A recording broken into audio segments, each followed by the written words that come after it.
first row will be 86 and 888. 86, Nigel Ainge, starting the Honda Integra that he shares with Danny Cassar. And alongside the 888 car is Andrew Windmill, who always flies in this little Honda Civic Leggera, and he's a regular winner in this series. Second row is 6, Russell Hurd in an Integra, and 56, Adam Brown in a Fiesta, who won back at Thruxton. 84 is Nigel Tung, and he's jumped cars for this next one into the 84 Peugeot 306 from the Air Construct team. We saw him in that previous race with his father-in-law. And then 27, James Slater with his Honda Civic. The next row, row 4, is 112, Manoj Patel with his Civic, and 14, Steve Papworth with a Civic. Long-time Ford racer, Steve Papworth. And then 777, which is Michael Dwayne with a Renault Clio, and 49, which is Dave Hutchins in a Civic.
Number 86, and then 888, Andrew Windmill, and the super successful Civic. And Andrew Windmill has a 30-second penalty, 888.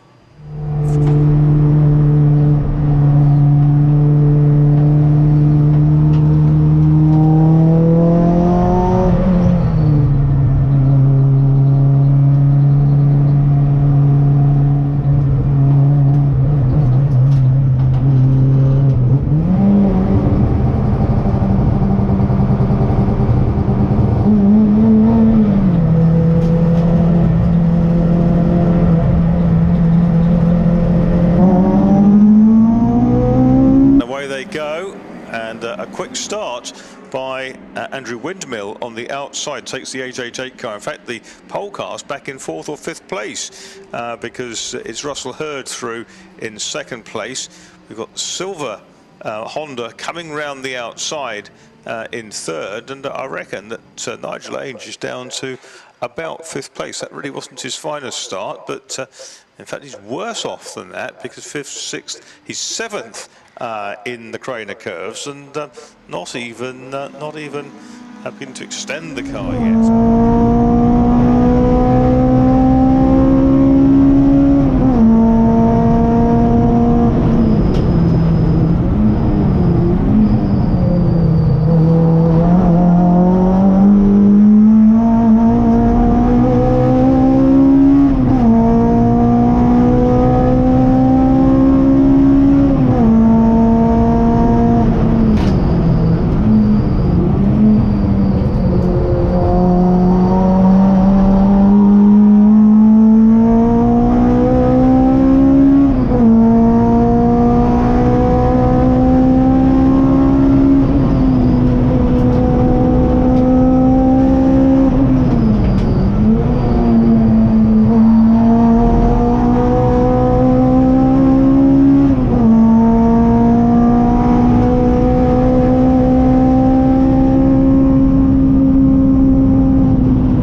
3.5 minutes remaining. This is absolutely classic sports car club racing, because pit stops, time penalties, but it all comes down to the last couple of laps. That's right, and up at Coppice, here's the leader, and he's got a couple of cars to go through. 70 is the first one he meets, and he's safely swept past Chris Voltenspoel, but the chaser is within 5 lengths or so, coming down into the chicane. There's another car to negotiate, and comes through. Hurd ahead, but Russell Hurd by a tenuous margin. He's going to try to put the slower car between him and Andrew Windmill down at Redgate. He does it, but you get the impression that Windmill is stalking. They are down to the last 2.5 minutes of this absolutely gripping race, the Co-ordSport Tintops race, and this is the lap, isn't it? It is indeed, yes. As they go through the old hairpin, we've got Andrew Windmill in the blue and white Civic chasing the all-white Integra, and they're followed by the turquoise and white Integra of Danny Casa. All three of them going to be together now. Russell Hurd is looking ahead, thinking, how can I get past this slower car before I get to Coppice? Pull to the inside, come back out onto the racing line. Andrew Windmill in there as well, and then I think we'll catch, yes, there it is in the background. Danny Casa in the Hillwood Autos Integra is in there as well, as they come out of Coppice down the long straight towards the chicane, and we have 1 minute and 35 seconds remaining in the race. Down into the right-hander they go. They're all together, and Danny Casa manages to get past that slower car on the way into the chicane. They go each side of the 37. And Windmill takes the lead, so unfortunately Russell Hurd slightly out-fumbled there, but he goes for the lead as they go into Redgate, and he gets the lead back again as they turn into the right-hander. But right behind them is Danny Casa as well. They're almost 3 abreast as they go out through Hollywood, down the Craner curves. Windmill takes the lead. Danny Casa goes into second place, getting past Russell Hurd on the inside. Now onto the grass goes Danny Casa, and he manages to control it. That was an amazing save there, and Andrew Windmill, good on him, because he backed off. It was an amazing save. What he was doing on the grass, I'm not quite sure, but he's actually in the lead. So Danny Casa on the grass takes the lead in coming up to what might be the last lap. Actually, he gets very sideways through Coppice. They may make it back down to start another lap, but it's going to be very tight indeed as they come now up to the top of the hill, and then down the long straight they go. And it's still Danny Casa leading from Andrew Windmill in second place, from Russell Hurd in third place as they go down the long straight to the braking area. We've got 18 seconds remaining, so I think we're going to have a flag as they come over the timing line, but it is going to be extremely close to actually starting another lap, so we'll see whether the flag goes out. No, it doesn't. It was 5 seconds on the clock. So and Windmill's has Windmill broken? He's slowed, hasn't he? Yes, he has.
But Andrew Windmill's here, so he's somehow managed to get round that last lap and finishes on the third step of the podium, just ahead of Manoj Patel, who closed within 8 seconds or so, was it? 2.3 at the end. 2.3 at the end. You're quite right. 9.7 at the end of the previous lap, so he clawed back 7 seconds.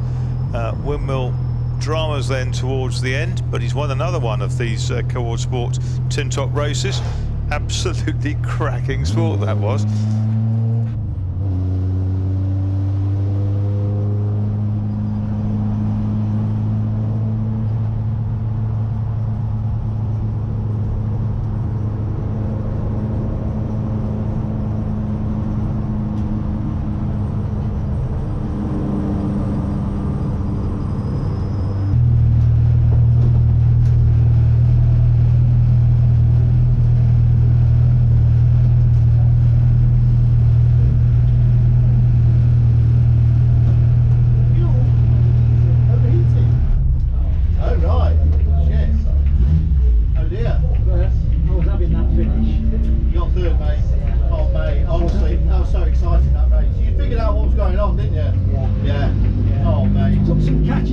Tell you what, I can smell 3D printing.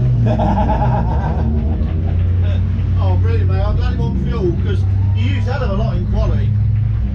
I was slightly shitting it. Mate, that was a bonfire. That was brilliant. Well done. Nice one.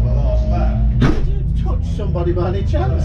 Just a little. Yeah. The car over as early as he possibly could on the pit stop window, knowing that Danny would be quicker, and set him up for a win.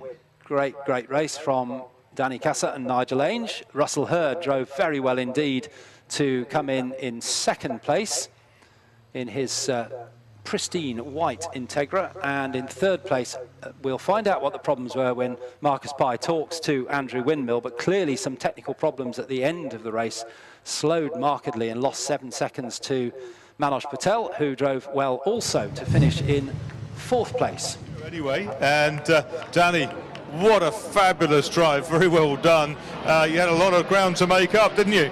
Yeah, we had a lot of ground to make up. I knew we had decent pace in the car. It was just a case of just keep plodding on, keep making your way through the traffic, just hope that the quick guys at the front was going to get held up, and lucky enough I got there when I did. The car in the past has been fast but fragile, hasn't it? Yeah, well, I don't want to lift the bonnet just in case something else has broke, but at the moment it's good. I'm very interested to know how you managed to seize the lead on the grass through the Crane of Curves. That was quite something.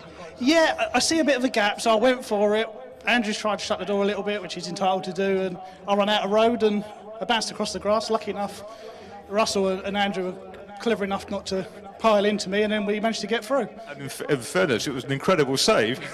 Well, I don't really know much about it, to be honest. I just kept my foot pinned and hope for the best. Well, that worked very, very well for you. Well done. Danny Cassar, a race winner with Nigel Ainge. Let's have a word with Russell Hurd. Russell, tremendous drive, very well done, congratulations. I think you thought you had that. Well, yeah, I did actually.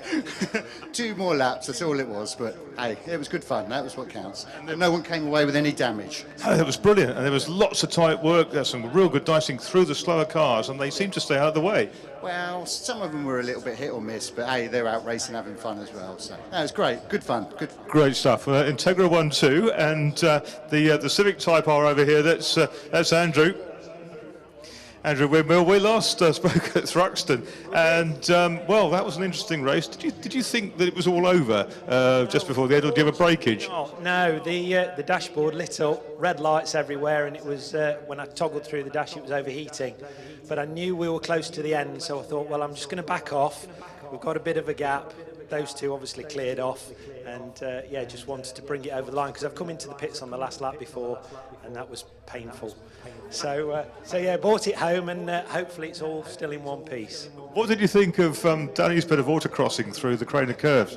Well, I must admit, when I saw him on that side, I sort of clenched and thought, here we go, it could go anywhere, but he held it together, fair play, got it on the brakes and turned in, and it was just after that the dash lit up, and I thought, no, because we're all nose to tail, and it made for a really exciting finale. Judging by the look on Andrew's face, it wasn't just his teeth, he was clenching.